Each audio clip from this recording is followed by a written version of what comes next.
Hey everybody, it's Gomedex, and welcome back to some more Magic Arena. Today we're going to be playing another premiere draft of Aetherdrift. Without further ado, let's just get right into the draft. We have a super sweet opening pack here with two different one-drop rares we can go for. This format isn't super aggressive, so I'm not like incredibly impressed by just the 1 mana 2/1 bodies here. But I do think these both have really nice abilities. The Bosri potentially spitting out a bunch of cats or working as a combat trick. And the gas guzzler starting your engines on turn one can play pretty well. But there's also like Spike Shell Harrier, which is a really good late game tempo play, which plays a little more to what the format tends to be about. But I still think that Bosri is a strong enough card to slam dunk here. Pack one, pick one. For pick two, now we're going a much different direction because the Brightfield Mustang and the Guide Light Synergist don't do a whole lot, but what does is haunt the network. Now, I kind of do wish I just took the Spike Shell thing, because then two great cards towards the blue-black deck, but again, this is really early in the pack. We're on pack one, pick two, where we should just be taking the strongest cards and waiting a little bit longer to really see what ends up being the most open kind of strategy here. So the strongest card is Haunt the Network. It's an insane finisher for the blue-black artifact decks. And now we've got a couple different directions to go. For pick three, the blue-black cards like Thopterist, Memory Guardian are fine. I think Sundial's pretty impressive, though, out of white. Just a really solid body for that mana cost, really easy to cast, just a white and one. You don't need double white or anything restrictive like that. So I'm kind of interested in going for that off of the Bosri over a Thopterist or Guardian. If there were like a Pact Doll Terror here, I'd probably lean more towards the Haunt the Network, but I like the Sundial here. There's also Migrating Ketrodon and Thundering Broodwagon for pretty powerful cards that are just off color from what we're doing right now. If we want to go for raw power, these are both a little better than Sundial, or obviously the blue or black cards. So that's an option too. We'll just go for raw power. I do think Thundering Broodwagon is quite powerful even when you hardcast it in this format, and there's multiple ways to reanimate it since it cycles itself and puts itself in your graveyard, so we'll take that. Pick four, there's a Pact Doll Terror here. What I really like about this pick is that it can play well with Haunt the Network or Thundering Broodwagon. Ketrodon is only going to go with the Broodwagon, but that's also a very solid card that we could take here and just immediately dive into Golgari, but I like the Pact Altair fitting into two different directions we could be going, so I'll take that. Pick five, it looks like more filler black cards, really. There is Guidelight Synergist, but that's a very narrow card for an artifact-heavy white deck, basically only blue-white. I guess black-white could try it, because there are a decent amount of black artifacts, too. But I think I'm just taking a filler black spell like Locust Spray, which could cycle itself because it's not the greatest. And then Maximum Overdrive is just a solid combat trick. I'll go for the Maximum Overdrive here. Again, I'm not a massive fan of either of those, but they're both decent filler. This is an easy Wreckage Wickerfolk. This will play really well in the blue-black artifacts deck as well as the green-black self-mill deck because it's a cheap artifact creature with flying to keep getting chip damage in, and it's also a way to mill yourself. Card plays super well. Jungle Hollow seems like a really solid pickup here. We could also take Scrap Compactor in a slower format. It's really important to have like 5 or 6 removal spells on average, even if some of them end up being a little more mediocre, a little bit more expensive like Scrap Compactor does. So I could see doing that here just to be certain we've got removal wherever we end up. Yeah, I'll go for the Compactor here. Pick 8, there's another Compactor. And not much else.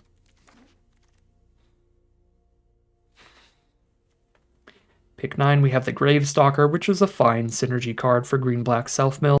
Doesn't do too much anywhere else. Another Gravestalker.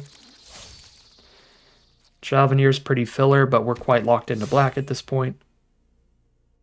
Sarcophagus is pretty filler, but there's no way we end up in Rakdos. I mean, I guess I'm so deep in black I could end up going red if I open like a really powerful red rare. But again, with the Haunt the Network and a Broodwagon, I'd really rather end up in one of those colors. Or black-white with the Bosri.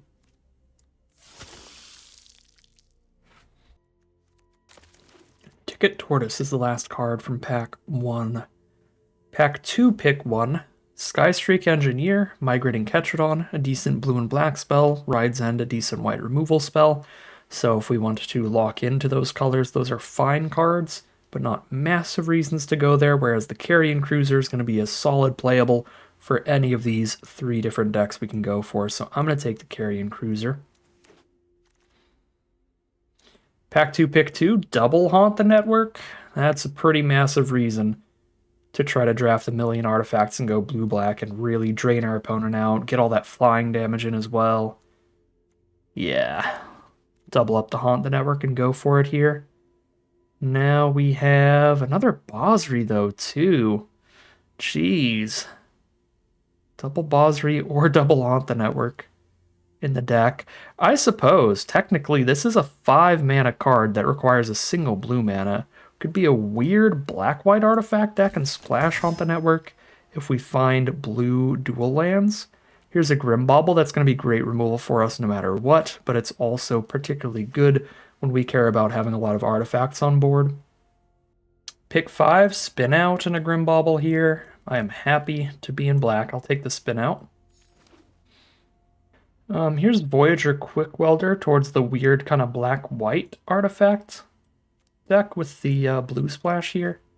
Reducing the cost of all of our artifacts, slowing things down, being a big 4 toughness blocker, and of course, being another artifact itself for the Haunt the Network. Thopterist here puts an artifact on board, gets 2 creatures out to clump up the board. I like that a lot. Huldrifter is also fine, but blue is looking to be the splash here, where double blue could be pretty difficult, but a single blue could be easier to fit in if we do have to end up playing a little bit more blue than we want. The Thopterist is a lot easier to cast in a 3-color deck. Really filler stuff here, no matter what. Mechanic. Archfiend if I find a million ways to reanimate, but that's not looking likely at this point. We're more than halfway through the draft. Mutant Surveyor is pretty fine. I could take Walking Sarcophagus just for a 2-drop artifact creature, but I think Surveyor is significantly better for its stat line. Wreck Remover is a random artifact creature. Don't care too much about more 3-drops at this point. Oh, that's the Tranquil Cove. Let's not pass up on that, shall we? That's going to be really important for the Haunt the Network splash.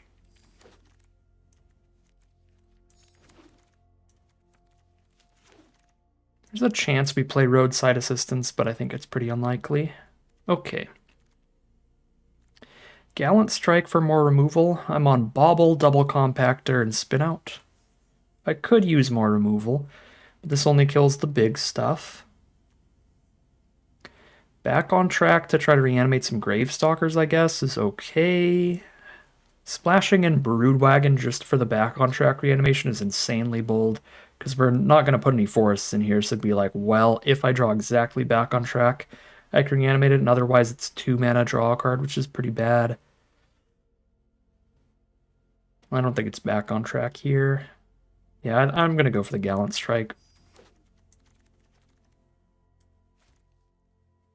Pack 3, pick 2. Been very impressed by the Engine Rat as a great way to drain your opponent out of life in a board stall, because there can be a lot of board stalls in this format. The Guidelight Synergist could be decent here too, though, since we did end up being a pretty artifact-focused deck. That would give us another artifact creature to trigger Pactol Terror to add to the Haunt the Network damage. But I just think Engine Rat is really good, and we're super, super deep into black, so I'm going to keep leaning on those black spells. Scoured Barrens is good fixing for a 3-color deck, but River Churn Monument also is pretty scary in a slower format. If our opponent is a self-mill deck, this is just an absolute nightmare for them too. I'll actually take the River Churn Monument. I think that thing is pretty nasty. Alright, 2-mana artifact creature out of our main color. Let's go, Wretched Doll. Bomb Descendant. It's just the strongest card in the pack. Doesn't really have any synergy, but nothing this pack really does, except maybe Ripcar Wrangler, because it's technically an artifact, but it's a pretty bad, pretty inefficient card. Here's a solid black removal spell with Momentum Breaker. I don't mind that. Tune-Up is cute. Again, trying to do the Broodwagon stuff, but I think I have given up on that route. Zahur? Alright, black-white is wide open. We'll just get the rare pick 7. Am I just turning into a normal black-white deck at the very end of this draft? That'd be a little bit disappointing.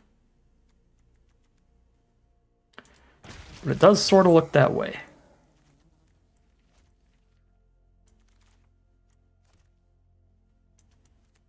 Wheel the back on track. But it, again, doesn't really go in this deck. Actually, like, our curve is aggressive enough. I think just multiple maximum overdrives. Go for Embalmed Descendant and Zahur curve outs now. Okay, we were doing something kind of cheeky for a little while. And now it just looks like we're black-white Zahur, black-white Basri, black-white Embalmed Descendant. Not really doing the whole artifact thing anymore. Probably don't even need to splash the Haunt in the network at this point. We'll see how many artifacts we have in the deck naturally, and if there's a lot without having to work towards it, then maybe we'll splash Haunt the network. But I'm going to start by just building the best streamlined black-white aggro deck that I can, and then from that point, if the artifact package is already pretty deep, then I will consider splashing the Haunt the networks. But it looks like we're probably not doing the River Churn thing at this point. We got some really aggressive rares, especially off of the last pack. Great Uncommon plus rare there as well. So cut the blue cards, cut the Tranquil Cove, and focus up best little aggro deck we can. Definitely double Basri, Engine Rat. Sarcophagus, Ticket Tortoise. Seem like the most mediocre 2-drops we have. 3 mana, Daring Mechanic. Grim Javelineer are the most mediocre. At 4 mana, it's Wreck Remover. Gravestalkers are optional. This would lower us down to 1, 2, 3, 4, 5, 6, 7, 8, 9, 10, 11, 12 creatures. We definitely need more than 12 creatures in a pretty aggressive deck, so put at least 3 of these back in, probably like 4 of them. What fits in best here, what helps out the most. I do have really powerful max speed cards between Zahur and Embalmed Descendant, so playing other cards that start our engines just to get to max speed by the time we might top deck one of those other 2 in the late game does feel nice, so I will play Walking Sarcophagus for that, just because it starts our engines and gets that going. Then suppose the Grim Javelineer goes up a tiny bit in value when we are trying to consistently raise our speed, allowing us to make one of our attacking creatures get a little bit bigger, make it easier to attack in and actually trade off. I don't mind that. This is 15 creatures now. And then the rest of our stuff is just so filler. I might go for a 15 creature deck.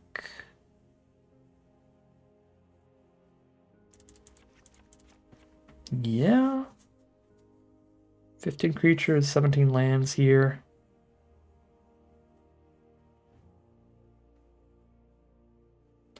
Ideally, we'd like cut our weakest non-creature spell for another great creature, but we just don't really have one. Could cut one for a Haunt the Network. We'll see what the artifact count ended up being. So we're just naturally going to have 9 artifacts? Okay. I mean, the mana base is not good for the splash. I don't have any cards in the deck that need 2 white sources. And one of my white cards can cycle. I only have 1 card that needs double black. I feel like Haunt the Network is a strong enough card to go for the double splash here. Run 4 blue sources. 8 black sources, 6 white. It does look reasonable. Yeah, our mana base is definitely worse now. Got one of these, one of these scrap compactors as our slowest non-creature spell, just to speed the deck up a tiny bit. And then I just added 2 more creatures, so I could cut 1 and still have 16. I mean, I guess removing 1 artifact here brings us down from 9 to 8, but it's 8 plus double Haunt the Network. They do provide 2 artifacts from casting it, so they do help each other kind of add to that artifact count. I don't know. I mean, the Quick Welder, it's just a 2/4 in here, really. We have one artifact for it to like really help reduce the cost of. Everything else is already pretty cheap in terms of our artifacts here. I'm gonna cut a Quick Welder here. I think I still have to keep 17 lands in here, so that we have as many sources of each color as possible. Have 9 black sources, have 6 white sources, have 4 blue sources. If I cut another land here, I have to cut down on one of those colors a little bit. And the mana base is kind of difficult for doing that because I really want white mana on turn 1 for the Bosries. Anytime I have those, I need black mana in every single game all the time. And I need to have that blue mana for those Haunt the Networks to actually finish the game. So, I mean, I could maybe cut an island and go 3 blue sources for the double Haunt the Network, but that's still a little iffy without any like card draw on the deck. All right, this is kind of a medium deck. We had to splash around to get some extra power in here. I could absolutely get lucky and just curve some people out with some great rares, so that'll be our main game plan here. I think in our more medium kind of opening hands and our unluckier draws, though, we could definitely fall flat a little bit and get outpowered in the late game by a lot of grindier decks, specifically a lot of the big green beefy stuff. So it'll be interesting to see how this plays out. I could really see it going either way. I feel like it fits right in the middle here, probably like a 3-3, maybe a 2-3 on average. I don't think this is a great one, but I'll still do my best. We'll see how it ends up doing for us as we hop into the gameplay. Here we are on the draw for game 1. This is an awkward keep because I have 2 sources of my splash color and none of my white, but I do have a castable Deathless Pilot, a castable Carrion Cruiser, and a soon-to-be castable Haunt the Network. So we have a 2, 3, and 5 mana play, regardless of how we draw. Oh my god. We're on the draw against turn 1 aggressive rare, turn 2 aggressive rare. Terrifying. Do my best here, but Deathless Pilot is not blocking anything profitably. This thing turns itself into a 3-3 when it's saddled. This thing's just already a 2-3. Yep, just saddle up the Ox, send in a 3-3 here. This is bad. Suppose there could have been an argument for just rolling out the Compactor and trying to do a 3 damage to Ox later. I do draw the spin out, though. Sack it. Creatures you control with counters on them gain hexproof and indestructible till end of turn. Okay. And this one is tap 3 other untapped creatures. They can do it at instant speed. I kind of think I have to just main phase a spin out here. Because if I try to wait till they saddle the Ox, they could just do like the glide car instead. I don't know. I mean, come to think of it, I am going to pass here and just see what happens, because if they saddle the Ox, they don't have 3 untapped creatures for the glide car.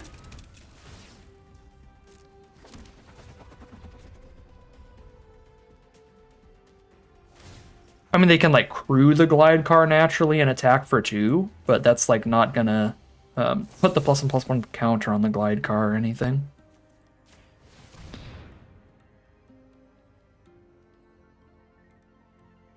Right, and if I spun out during my turn, then they could have just, like, cast Rambler and crewed the glide car with the 1/1 Thopter anyway. So it kind of played the same here.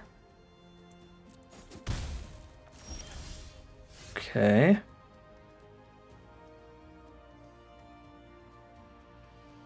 Let's pick up any artifact. Creature vehicle. If that could pick up Scrap Compactor, that'd be a thing here. Tap vehicles for this. They can only tap creatures for this. That's nice. So I'm basically only getting attacked by Broadcast Rambler now.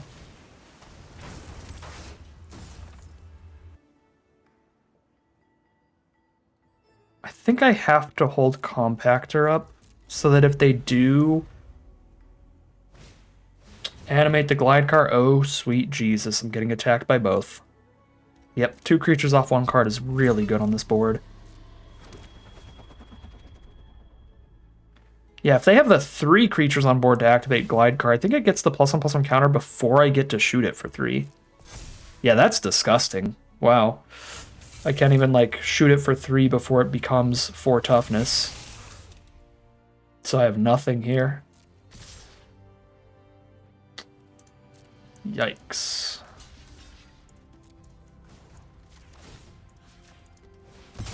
I don't have time to wait for 6 mana to kill something bigger here. Apparently I don't even have time to wait for 5 mana.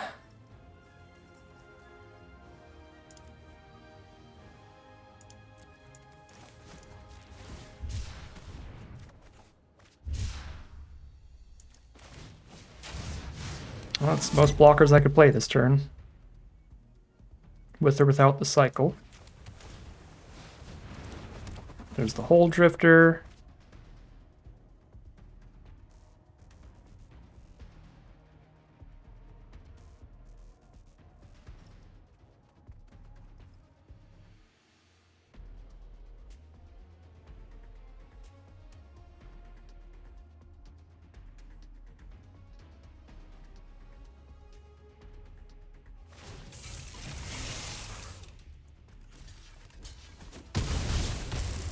We're down to 4.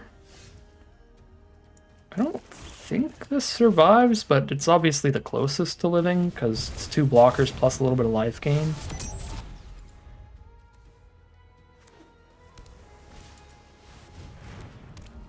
Another Nimble Thopterist, and Gear Seeker Serpent. The gas never stops. Yep, they can have a 4/5 glide card that all I can do is chump. Tapping Thopterist, the Thopter, and the other 1/1.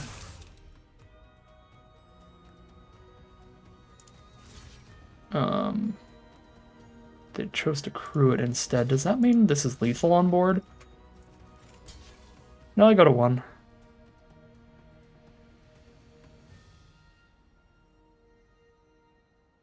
Yeah, I go to 1. I could take 1 less damage if I kill none of their creatures, but I don't have a board wipe in this deck, so best play is going to be to kill a creature, and it is not nearly good enough. Just a really, really awkward draw for us. Kind of the 2 different ends of the spectrum. I feel our opponent probably got one of the best hands they can hit in their deck, and we got one of the worst hands we could hit in ours. The mana situation really never got better from the opener. And again, opponent was curving out on us on the play with multiple efficient little rares there. So quite the beatdown, and we start things off 0-1 heading into game 2. All right, really solid opening hand here for game 2. Grim Bauble for one of their early threats, Scrap Compactor for a late game threat, a Maximum Overdrive to combat trick something in the middle there. Definitely just want to draw some more creatures, and this hand would be golden.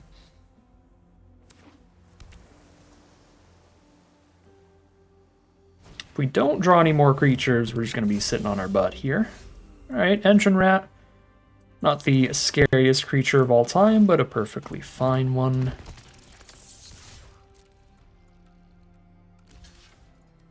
Could bauble this rather than overdrive. Save the overdrive for something that might be bigger and scarier. But I want to just keep my creatures on board and get some damage in here early. Yes, I can pick up the Deathless Pilot and recast it, but it's going to be a while before that happens. I just tap out next turn just to put it in hand rather than having a 3/3 on the board. That is not summoning sick by playing it out this way. That's a great, great draw. That's exactly what I've been looking for here, just some more good aggressive creatures, and Javelineer certainly fits the bill. We are pushing damage in. They're down to 15. Got the Scrap Compactor to blow up whatever's next. Leonin Surveyor. And Walking Sarcophagus. So we cast this and wait for the blocking choices from opponent. If they double block, I shoot 1. If they don't, then I just hit for 4.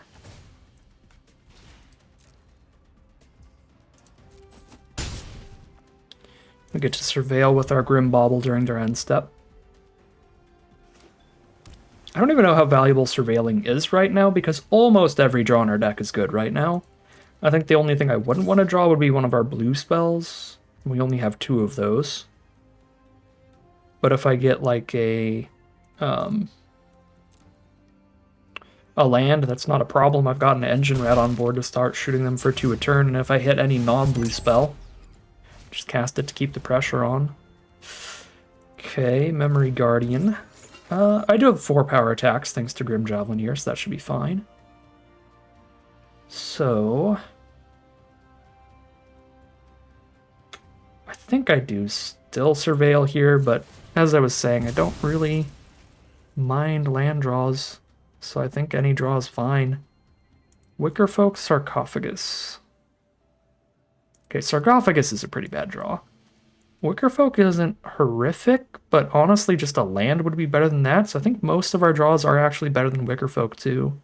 The 6th mana is getting to rat draining them, but it also blows up the Memory Guardian with Compactor, if we want to go for that. Packed Doll Terror. Okay. Not bad to go for that Deathless Pilot attack again that's so good for us. Thanks to the Javelineer. A Chump Block. Pretty fine with that. Here's the Packed Doll Terror to get a little bit more drain going on this game. They're down to 10, and we're back to 20.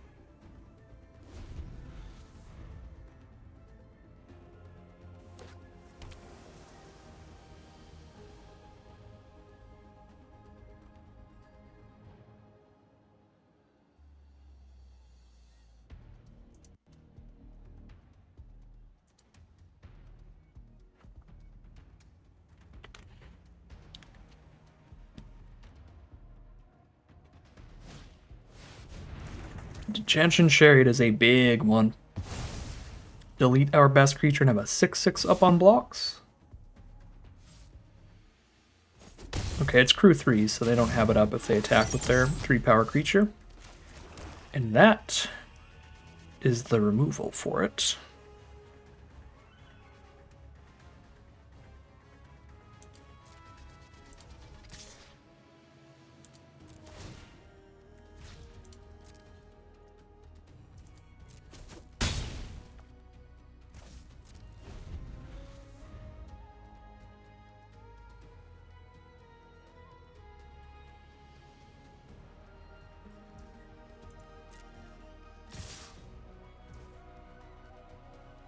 They got a board wipe coming in or something here?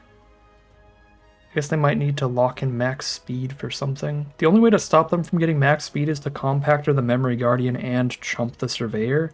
That feels really not worth it, unless this max speed card is insane. It feels like most likely a board wipe about to happen. Riptide Gearhulk. For each opponent, put up to 1 non-land permanent that player controls into their library 3rd from the top. And it's a double strike prowess blocker. Well, depending on what they target here, they're just dead. Actually, no matter what they target, if they don't have the 1 blue mana bounce something spell, they're dead. Because now I can just Compactor the Gearhulk, attack for 5 and Engine Rat target them.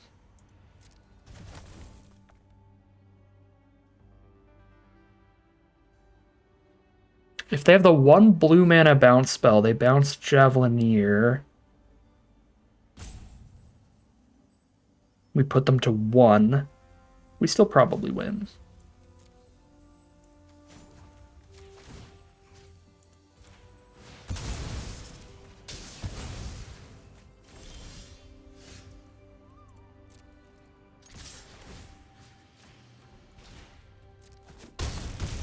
Okay, they're dead.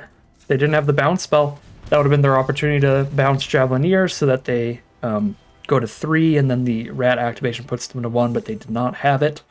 Close game, but we are 1-1 heading into game 3. Here we are for game 3, the mana base continuing to be kind of the bane of this deck, just taking a little too long to find our direction. I think this is still a keep, though. There's no white spells in the hand. We have the early creature, early removal, plenty of stuff to do with this, with the blue and the black mana, no matter what lands we draw into.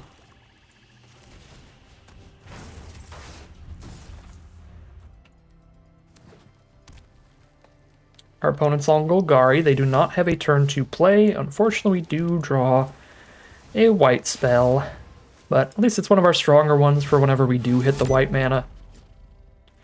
It's a 1-drop, but it's actually still kind of relevant, even if it takes a while to actually cast it. There's Momentum Breaker, sure. Kill my 2-1. And cruiser it back here. Or I can cast Bosri. I'm going to cruiser it back, and then I can just attack with the cruiser next turn off the crew. Well, I could cruiser back the Deathless Pilot, but obviously I can just put that back in my hand with its ability, which is better. Pothole Mole. Alright, so we can Momentum Break the 2-3. I could Scrap Compact the 2-3 and still play Bosri here. And the reason to do that is that I don't have more mana in this hand, so it could take anywhere from 2 at minimum to like 5 turns to have the mana to even activate Scrap Compactor for 6. So this way, if they follow up with a 4 or 5 mana creature, we can kill it with just the 2 mana spell instead of the 6 mana Compactor ability. Oh, it's another 3-drop, alright. So Momentum Breaker would always end up just killing a 2-3 here.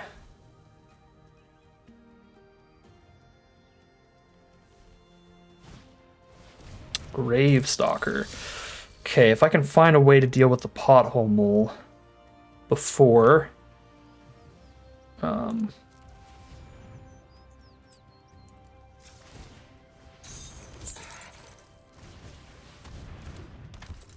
Sorry, I'm doing a slightly complex thing right now, so my brain just shut off for a second while I did this attack. If I could kill the Pothole Mole, then our Momentum Breaker gets to kill something better. And there we go. We got the kill on the Pothole Mole, because by getting the Javelineer down this turn, we guarantee that if they try to block the Cruiser with the Gravestalker, we also trade up into that. So they'd rather just trade the smaller creature out. And now they don't have a smaller creature on board for Momentum Breaker. They spend 5 mana removal on the 3-drop Javelineer. That is nice for us. Okay. Now I can Momentum Breaker plus Sarcophagus and have the Overdrive for their next threats. And then we're at speed 3 out of 4, locked in for maximum speed next turn off of Pact Thrall Terror if we don't need to Overdrive. If we do need to Overdrive, I can exert Bosri and Overdrive, which is decent. What is the other part of this? It's just like life gain, right? Yeah, gain life equals to speed. Beast Rider Vanguard. An Hour of Victory. Double 2/2. So they put the 2/1 zombie in front of the Sarcophagus.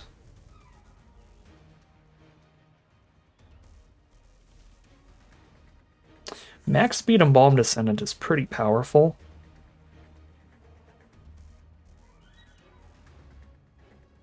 I don't have double white. I can't Ascendant and crew, or not crew, but exert Bosri here.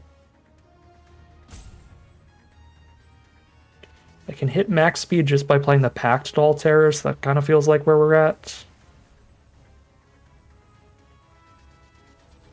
And then Sarcophagus gets to be a 3/3, which forces the double block, and we get to kill a creature with a good ability if they want to block here, or we just get to get 3 damage in. Get rid of their mana sink here if they go for the double block. They do not. Cool.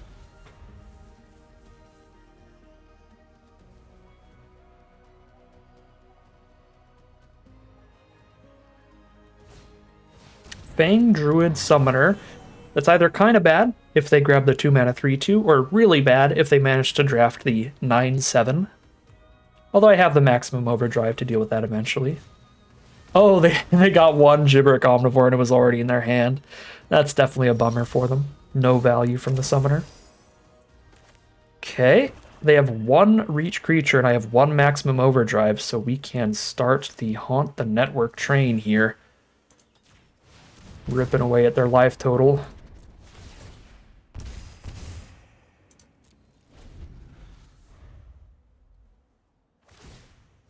And now they start using that mana sink.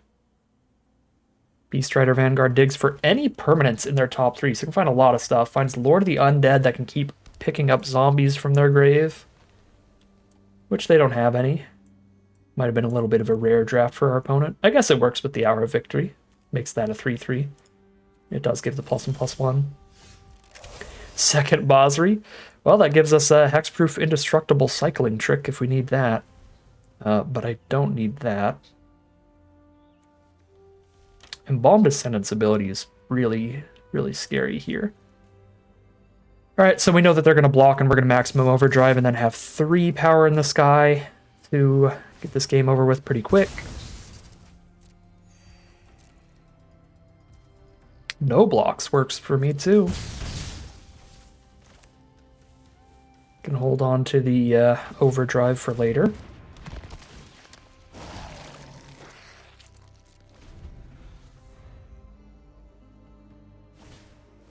There's Lord of the Undead. Oh, it buffs my zombies too? That's buffing 3 of my creatures? Yeah, this is a card from Alpha. So that was back when things were symmetrical and both sides of the board got the buff. That's so funny that I'm getting more value from the Lord of the Undead than them. Because I got 3 zombies.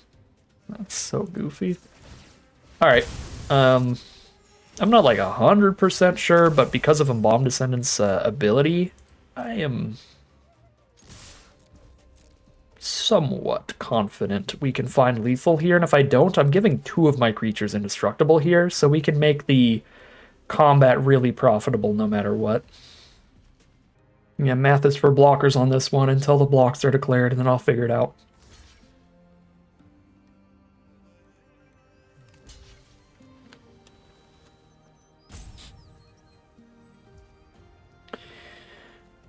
Uh, 4 damage. They're going to be at 4 life. They're going to kill 2 of my creatures and go to 2 life. 2 life, I can only give +1/+1, so I can't lethal them here. So, I could just overdrive the Ascendant and the rest of the combat's perfectly fine.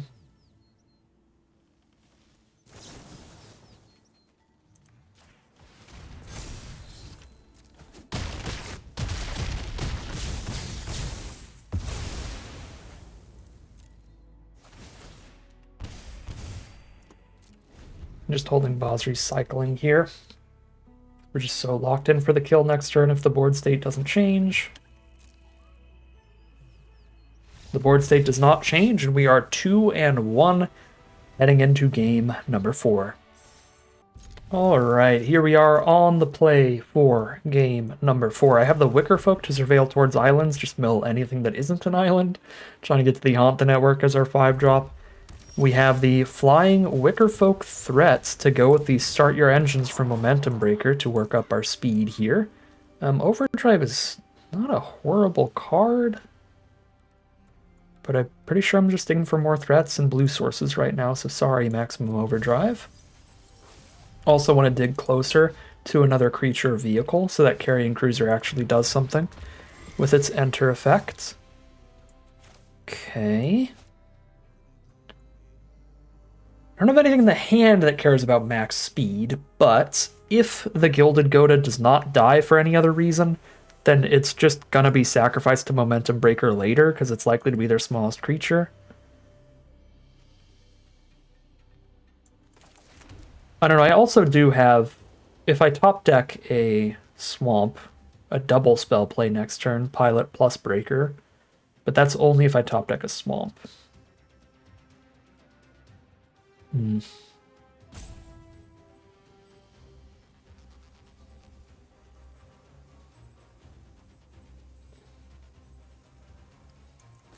I don't know, I'm just going to start speeding up. We have a couple really powerful cards if we make it to max speed that we could draw into Zahur and the Embalmed Descendant.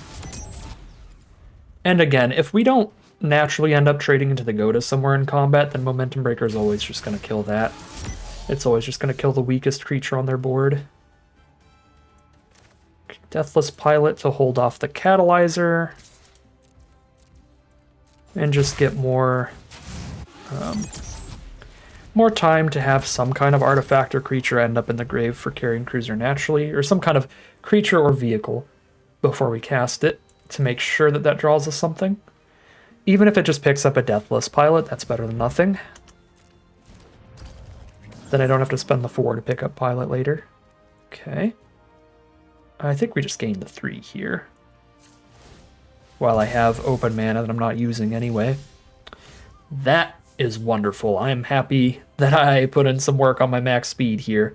And now I get to save the Cruiser to pick up the Ascendant if they try to kill that. Cool.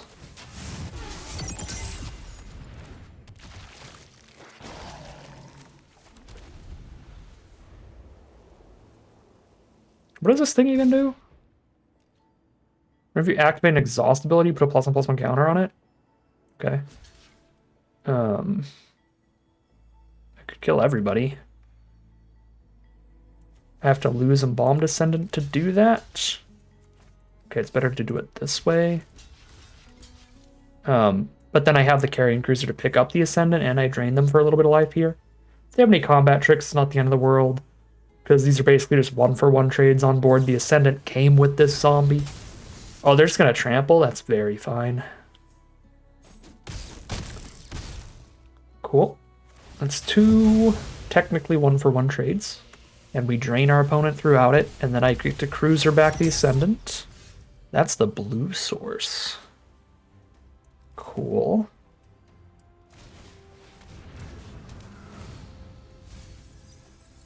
And then 2 more blue sources right after. That's very funny, Arena. That's very funny. Okay, I'm at 26. I'm not holding up a blocker to stop this 3 damage they can crew in next turn. Just gonna keep chipping at them.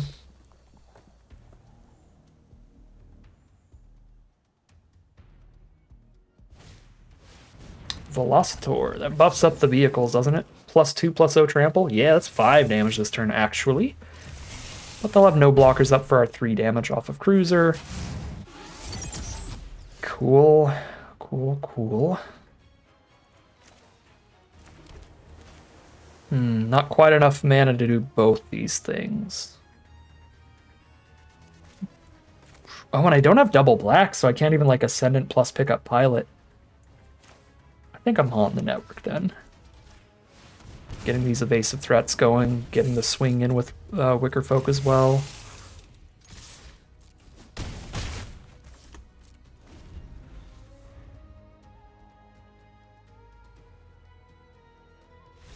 There's the concession from our opponent, and we did it! That's not a 7-win run yet. That's not like an incredible run, but that's 3-1. We locked in at least a 50-50 out of this deck. Pretty happy with that. I think the draft did not go incredibly here. Bounced around a little too much, but got a solid record out of it no matter what. At least 50-50 as we head into game number 5.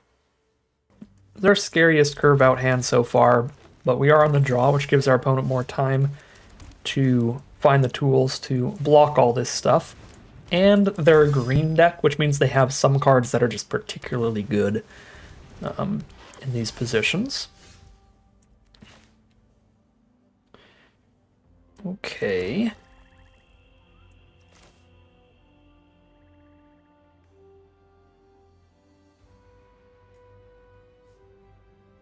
I'll pass here, I think. For mana efficiency, and the next turn I could Overdrive plus Exert Basri. I'm pretty interested in using Overdrive to keep my creatures on board, trade an Overdrive into Lagak instead of a creature into Lagak, so that I still have the artifact out there for later. Although they're a green deck where there is quite an argument for just holding on to Overdrive to kill like a 4/4 reach or something like that instead.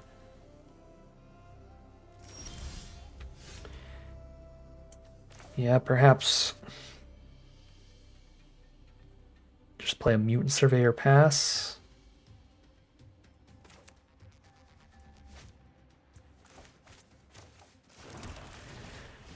Yeah.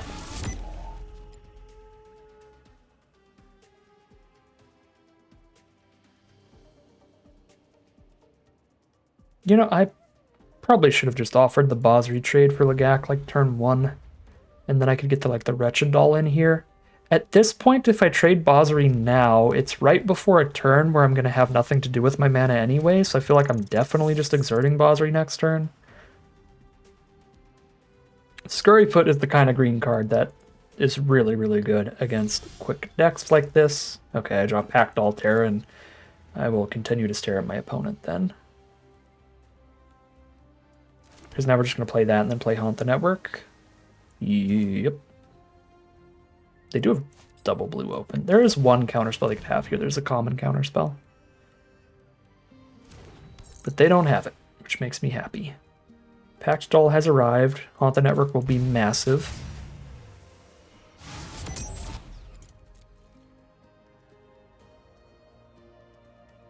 Alright, well, didn't really get to get attacking in with this board. Oh, they barrage Bosri instead of Terror? I am very okay with that. Yeah, we didn't get to get attacking with this board, but we still have so much stuff out that our opponent's not going to be able to break through this board for a few turns, which means that the Haunt the Network is just going to sit here and just get damage in this game.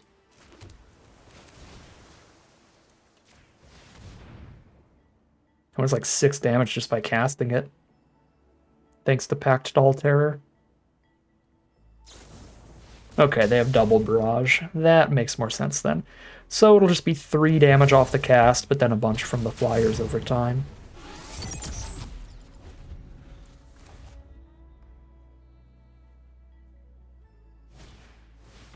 Ether Hive, they do have an exhaust ability, so the exhaust in the Scurryfoot now makes a 3/3 and a 1/1 flyer. That is not ideal. They have a 3/5 Ether Hive up as a blocker.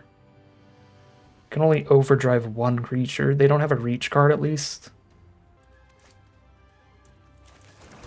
They have to spend overdrive to get their death touch out of the way so I can get surveyor attacks in the future. With all this extra mana, just keep dumping mana into surveyor.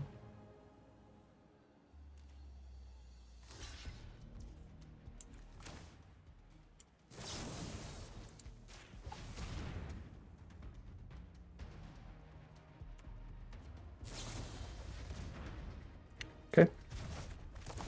That's rough. Bounce off just basically counters the overdrive, and auto tapper demolished my soul here. Tapping double black when the only other thing we had to do was with black mana. I saw that, I noticed that when I went to cast the overdrive, and then I was like, I don't see how this could matter anyway. And then it mattered because they bounced it and I had to use the black there. Now I don't get to surveil with Wretched Doll. It's kind of frustrating. I wish I did manually tap now, so we would have had to surveil and would not have drawn this land. That actually probably matters a lot. Deceptively small thing, but really does matter in this formats when the games do go pretty long. Yeah, now I'm just getting crushed by Ether Hive. I can't even attack here because they have a Thopter blocker off of Buccaneer. I mean, I can attack. I get 1 damage in and trade into 1 Thopter, but that's not going to be worth it.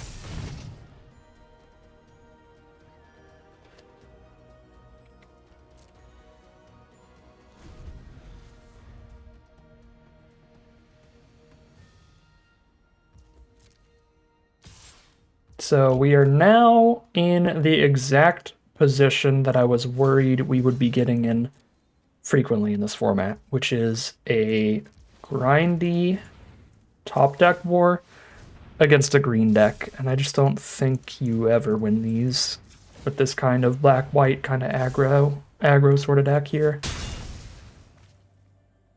Because their just average power level of their top deck is going to be so much higher. Yeah, with all these Scurryfoots. Oh my god. That's 2/3/3s, 2/1/1 flyers. Luckily, I do have the Wretched Doll to be doing its best to set up our draws here.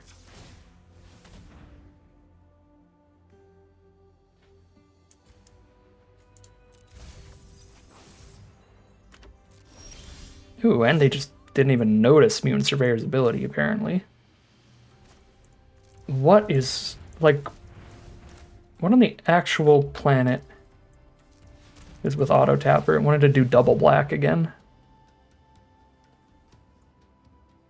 But I specifically need to not do double black so that I have a black up for Wretched Doll here.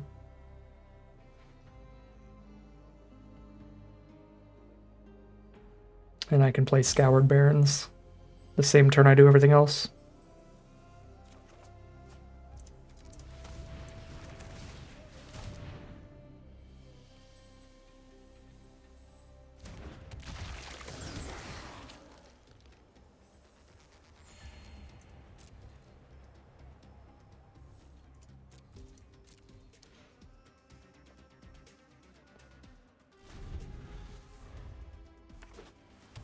Also, I didn't realize this is Surveil 1, not Surveil 2. Ugh, Sky Serpent Seeker is a really good card. Especially on this board, it's going to be a 2/2 flyer against our 1/1 flyers. It's going to draw them 2 lands, which hopefully finds them the next green that they're looking for. And it's going to give them a flyer off of the Aether Hive.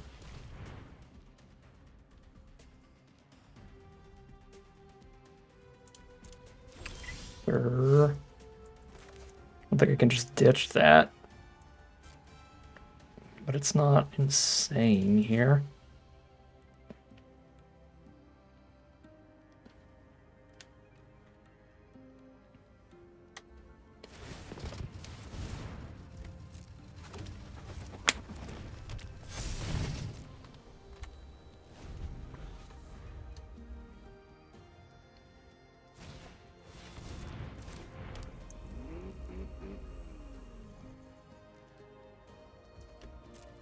Double Aether Hive, double Scurryfoot.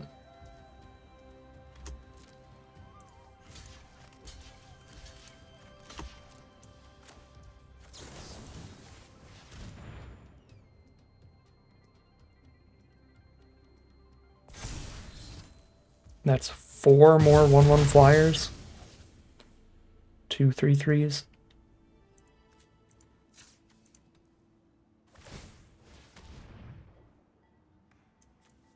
It's a land into the grave off the Surveil.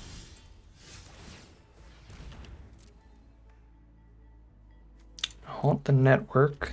Well, still behind. The double Aether Hive is too much. We still have less flyers than them here.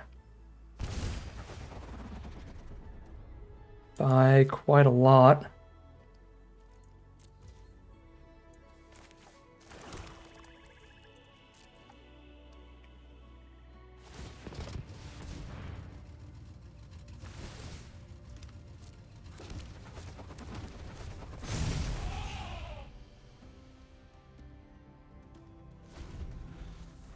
I guess we're tied for flyers. No, they have 5 flying power toughness. We have 4. So they can kill all of our flyers and be left with a 1/1 flyer, as well as the larger board on ground at the same time. Now they draw a card off of every exhaust ability. Yep. This is why green-blue is so great in this format, because with board stalls, the exhaust is just so many different mana sinks, and when they all come together like this, you just get so much value when, if your opponent isn't a similar deck, they're just like, all right, I will draw a card and then pass.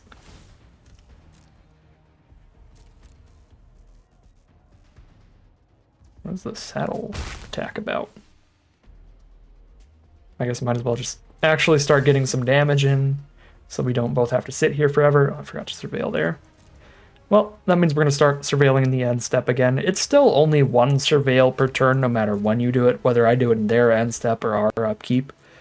But if you really need a specific surge in surveil, you can surge during their end step and then your upkeep. You can do it twice before 1 draw if you skip doing it on the next draw, or the draw before, I mean. So now we're going to get the Surveil 2 before our next draw, because I didn't Surveil 1 before this draw. But it's the same amount of Surveil either way. We got triple Scurryfoot. Super good.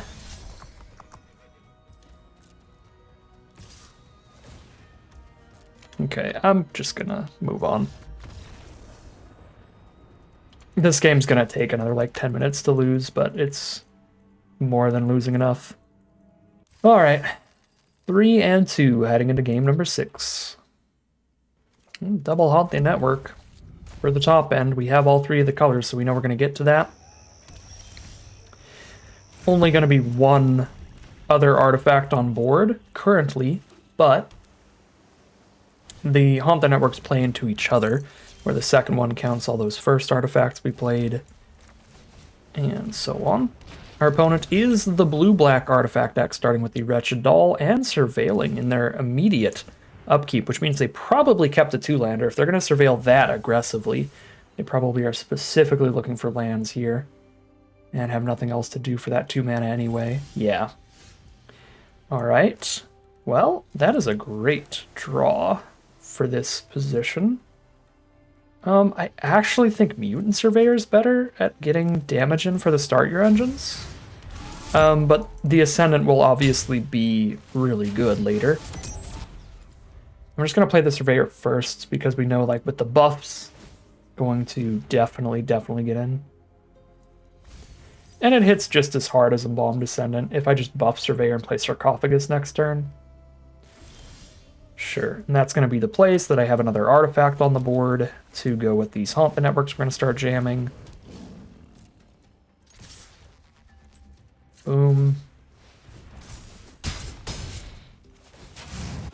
And then I can be max speed before I even attack to make Sarcophagus a 3/3. Our opponent missed the upkeep Surveil this time, or didn't go for it. And they've got 2 blockers down now, a 3/1 and a 3/3. Ascendant to be able to buff Surveyor actually seems pretty legit here. And I've got the 2-mana up. They only kill it with a double block, in which case I kill both their cards. And I'll still hit max speed here. I don't know, I feel like either way is just going to win this game. I'll just go for the Haunted Network. I think this is actually maybe more damage. Just Haunt the Network into Haunt the Network. And we kill the Mangler.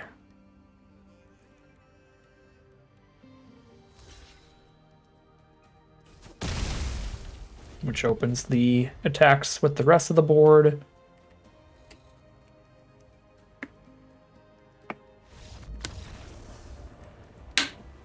Brutal mana for our opponent. They kept the 2-lander and drew 0 lands the entire game, so kind of a free one for us there. But it does bring us up now to 4 and 2, pretty much the break-even point in prize out, which I'm very happy with out of this draft, but we'll see if we can't take it any farther.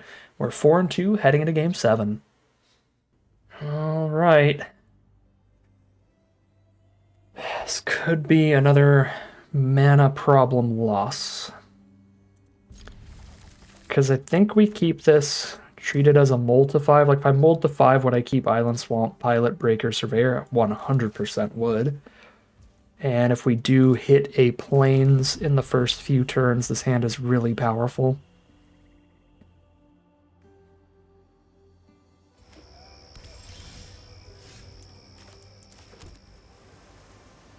I'm gonna go for the Wretched Doll since we have the Momentum Breaker in hand. If they play just anything, we can break it, slam 3 instead of just hit for 2. Gibberick Omnivore. Trade's not horrible in the first place, so I could just be mana efficient here. And then I have Momentum Breaker for their next threat.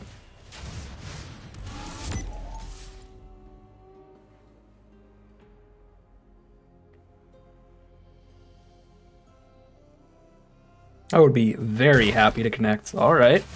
I'll take that damage. I'll take that speed up. They didn't block because they wanted to have access to run over here. Fair. Oof, the Wild Roads for the 1/1 to block Wretched Doll is going to be kind of gross in the future. Well, again, Momentum Breaker now is about as good as it's going to be. If I do it too much later, I'm killing a 1/1 token, which is miserable.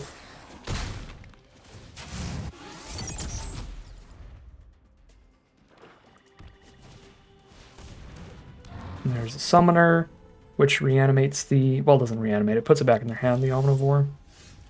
There is the White Source. And that 4 toughness, so much here. So we are surveilling.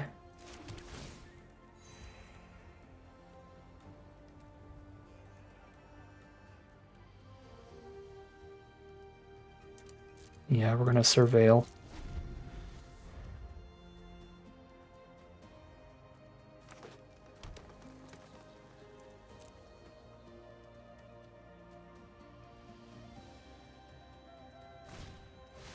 Wicker Folk Indomitable. They can keep recasting that from grave, paying 2 life and sacking something.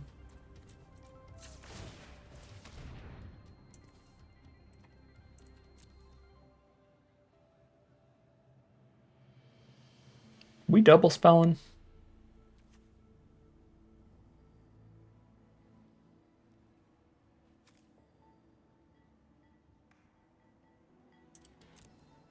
I don't think so. I think I'm really looking for one of our life loss cards to raise our speed for Zahur.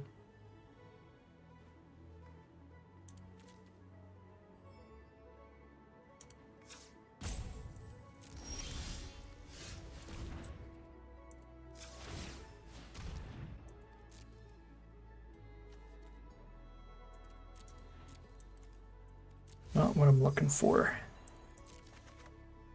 Alright. I really want Pack Doll or one of the life drainers. I guess we are double spelling in the end. Bosri start making random kitties. Probably better than 1 cycling trick. Well, maybe not. Maybe not, because if we do find the ping damage to get to max speed, Zahur's ability is really, really powerful. That's obnoxious. This is the first time I've seen this card in like 10 drafts. Alright.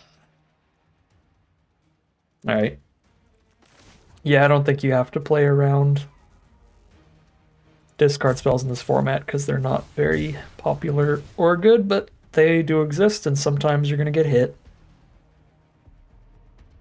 I guess I'll just get a indestructible blocker for the turn here. And just mill 1. The mill 1 is a Grim Bauble.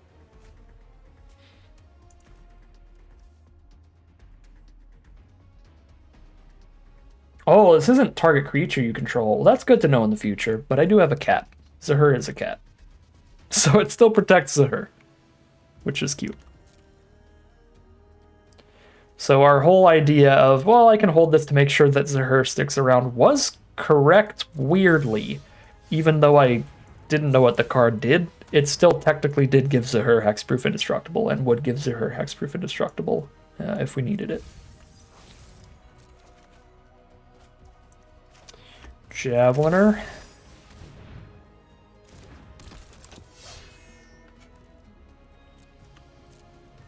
Alright.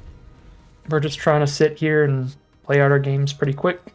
Or not our games, play out our turns pretty quick so we can get towards, again, one of our 3 life drain spells to get that speed up, and then we have some action. Or if we can hit either of our Death Touch Indestructible tricks. There's like 5 cards here that start making this position not terrible for us. Interesting. About to take 1,000,000. But then they're going to let us get the crack back here. Interesting. I'll allow it.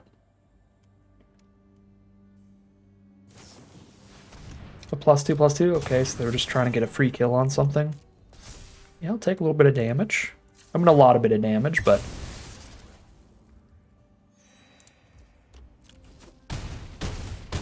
Now I get to raise my max speed no matter what I draw into. So I don't think I'm surveilling here. I'm also low enough on life to really want the 3-1 blocker up. Yeah, we'll start surveilling in the end step. That's beautiful. Beautiful. So max speed is locked in, and now every trade is going to spit out a 2-2 for us, thanks to Zahur.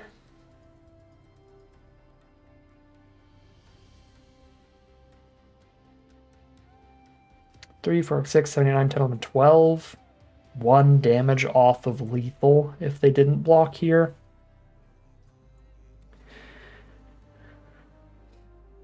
I'm at 9. I think I need like 3 blockers up.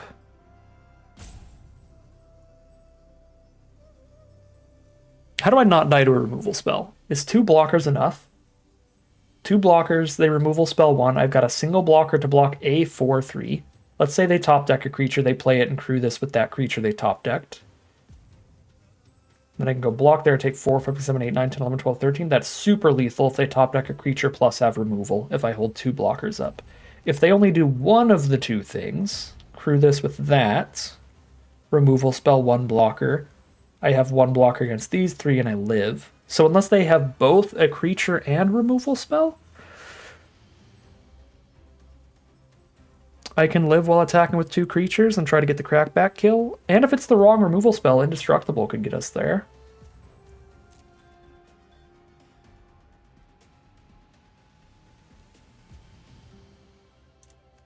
But we know they have Wild Roads for 2 and 1, so if it's a 3 mana or less removal spell, we would die, because that's the guaranteed creature there that can saddle the Wrangler. There's so much to consider here. I think I have to just try to grind with Zahur's ability. You just go for the 1 attack and make sure I'm definitely not dying on the crackback. Just start grinding out zombies out of all the trades. That is such a good trade for me.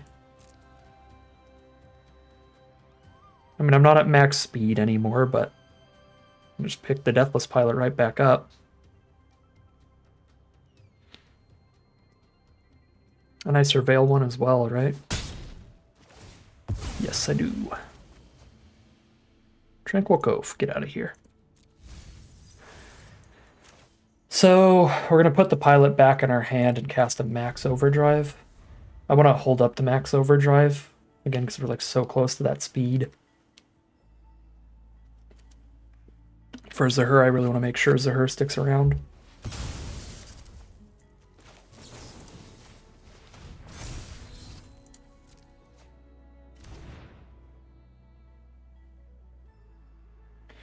And there we go. Use it as the counterspell for that removal spell.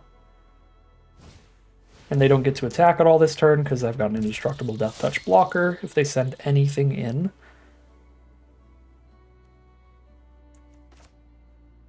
I think I'm going for the blind draw this turn. You know what? No, I should probably surveil here, and then if I mill and then still just top deck a land, I know I can play the blocker here, but by surveilling right now, I'm less likely to just top deck a land.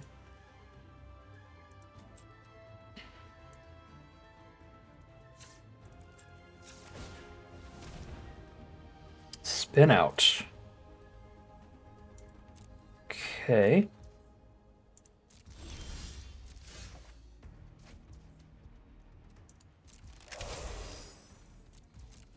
Holding that up.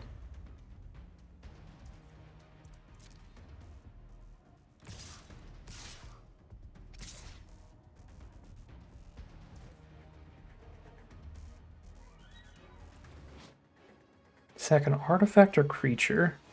Can sack their 1/1 that they're gonna make soon for that. Feels like just an exceptionally bad trade.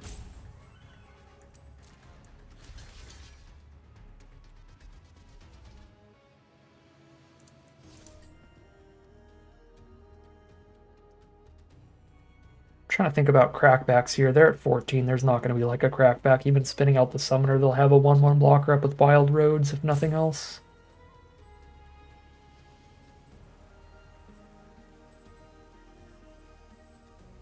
I do kind of hate that I have to trade an actual creature and an omnivore instead of a deathless pilot.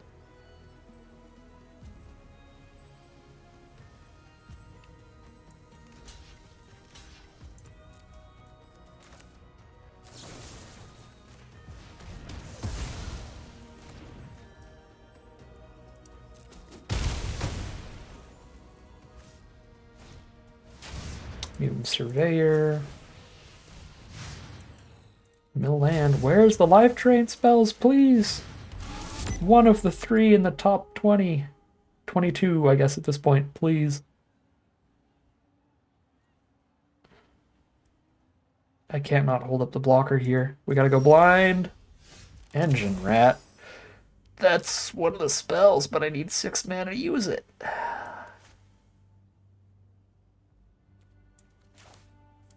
Death Touch Blocker's a Death Touch Blocker. Let's block on Surveyor. Now I have the mana to pick up Pilot and Surveil 1.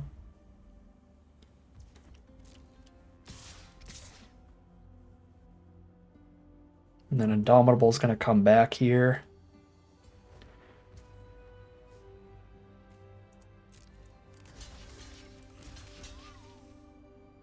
Cannot not block at this point.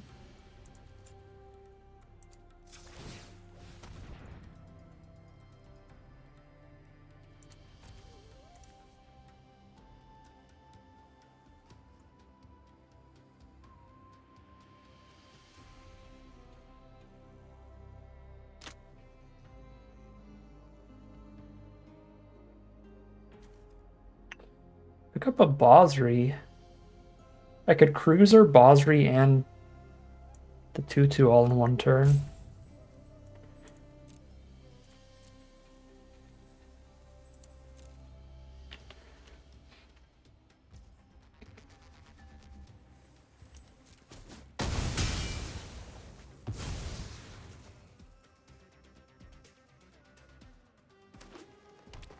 Land for turn.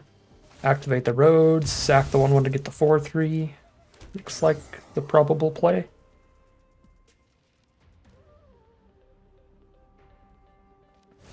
Indeed, indeed. I will have plenty of blockers for that. This turn.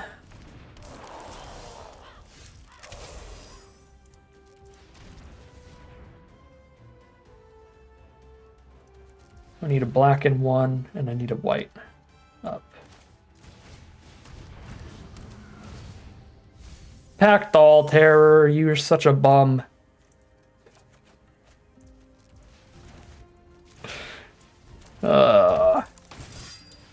Fashionably late. When I don't have the 4 mana to just do that off of Cruiser. So rude. Can't believe you do this, Packthall Terror.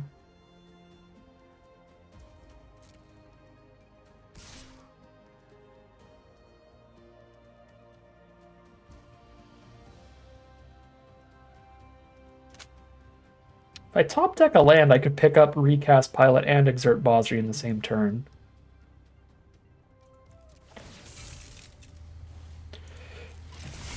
But that is gambling on a specific draw. Let's just kill Indomitable.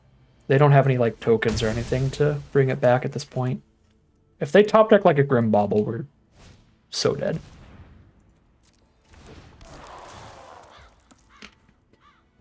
Grim Bubble would be kill Bosri and cast a 4/3 off of just 1 card.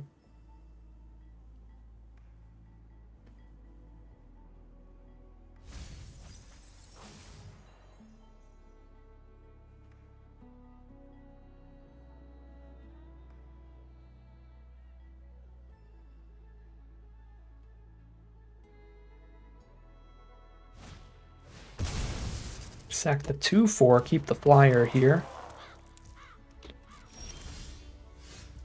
I hit the friggin' land. Could have went for the chump that turn.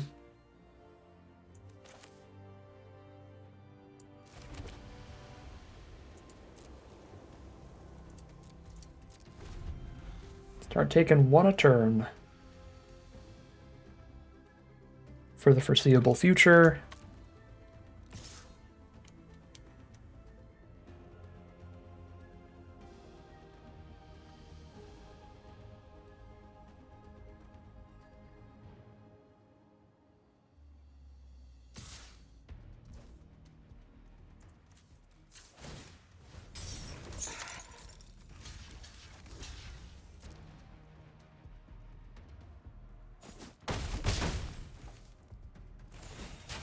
I remain at 5 life, thanks to a lifelink block.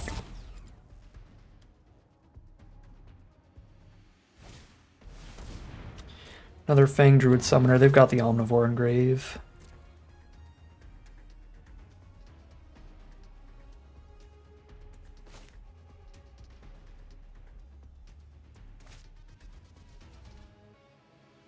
Pick it up, recast it. We pick up Pilot.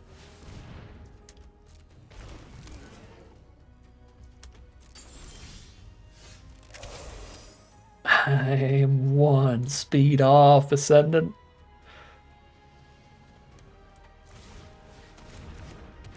Still pretty good on the board.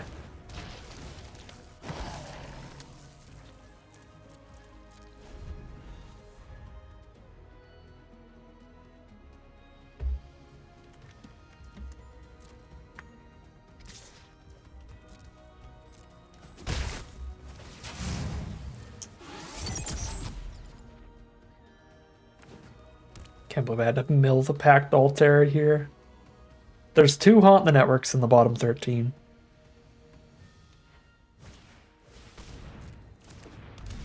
Those would basically be game. Max speed was her plus Ascendant. Start going Wombo combo. I can even just keep sacking Pilot every turn just to get a 2/2 zombie and drain them for 1.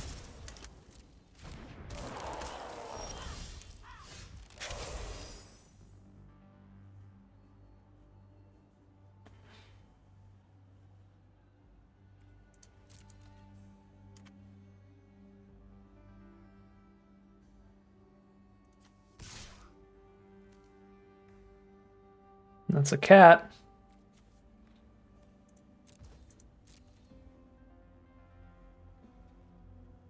So kill something, draw a card.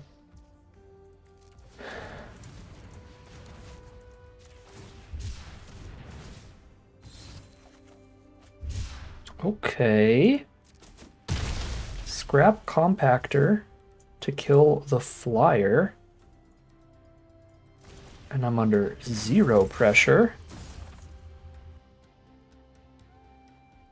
Really wide board now. To lock in the speed. I think I can take 1 damage here, though. Maybe save Compactor to use the 6-man ability if something really bad happens.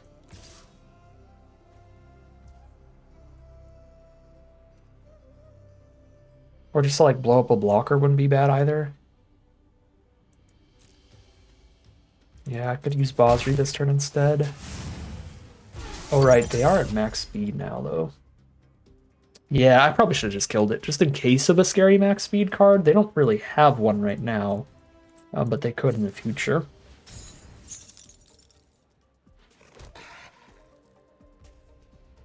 Oh, the network. Hey! Doesn't matter, we win those. Come on. Maximum speeds of her Ascendant.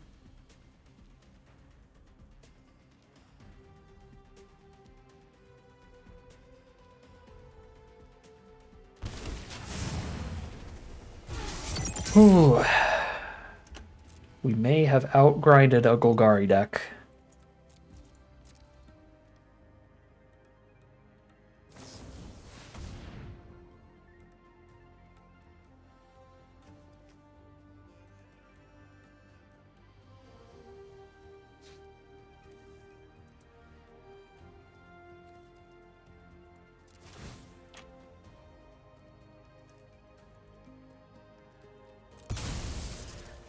Kill the Zahur, but we can get all these triggers.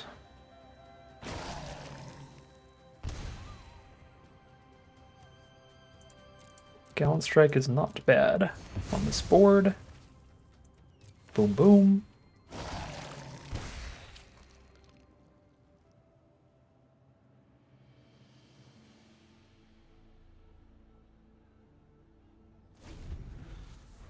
They're down to 5. We have a super wide board. I can just click the all attack button and that'd be lethal. They go block, block, block, take 7. We go down to 7.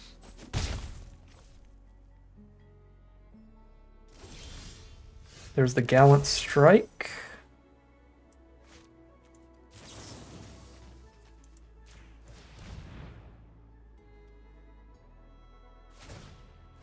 They're going to draw a card off Mutant Surveyor.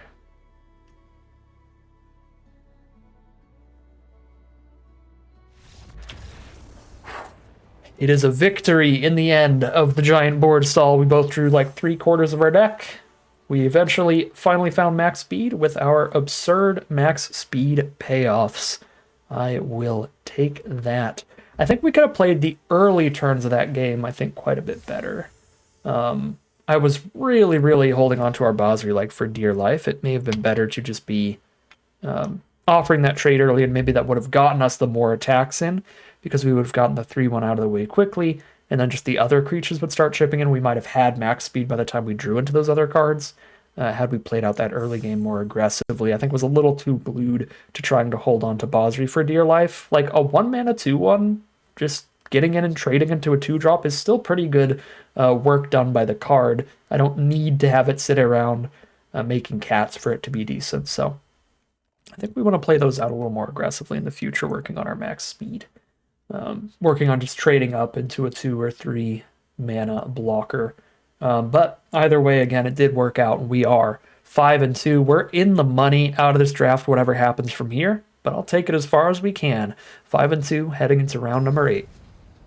All right, here we are for game 8. Engine Rat into Zahur, into attack with Engine Rat to be at speed 2.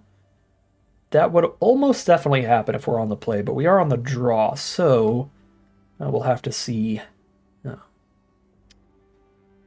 what they run out here, but they're way more likely to have the blocker up by the time we send the Rat in.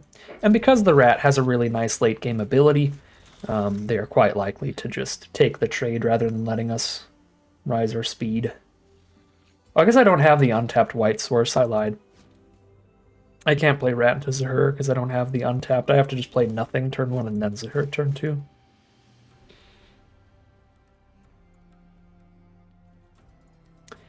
That's a little tragic. I do think the card is stronger when you draw it later, because you're a lot closer to max speed, to getting some value out of it before it gets killed by removal. But since we're gonna have to kind of just run it out early here, if our opponent has the cheap removal, then alright, just a little 1-for-1. Little 1-for-1 card here. I've got the Engine Rat to just block it anyway. Is it insignificant enough on board to just skip turn 2, play the Baron's turn 2, and then play Javelineer turn 3? Weirdly enough, I kind of think it is. I think I'm just going to sandbag it for a bit here.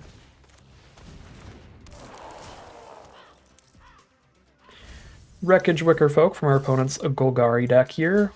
Rat for Rat. Rat on Rat violence. Nah. Keep it around to threaten to raise speed and all that later. Ooh, especially because I draw Grim Bubble. Boop. That's going to get us just complete mana efficiency for the early game here. 1 drop with our 1 mana open, 1 drop with our 1 mana open, 3 drop with our 3 mana open. Root Hard Engine. Slam for 2, my hero.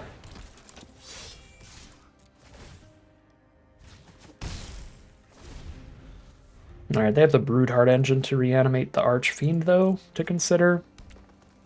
The other option was just play nothing, I guess. I kind of forgore the Broodheart Engine has bonus decks. That's bad.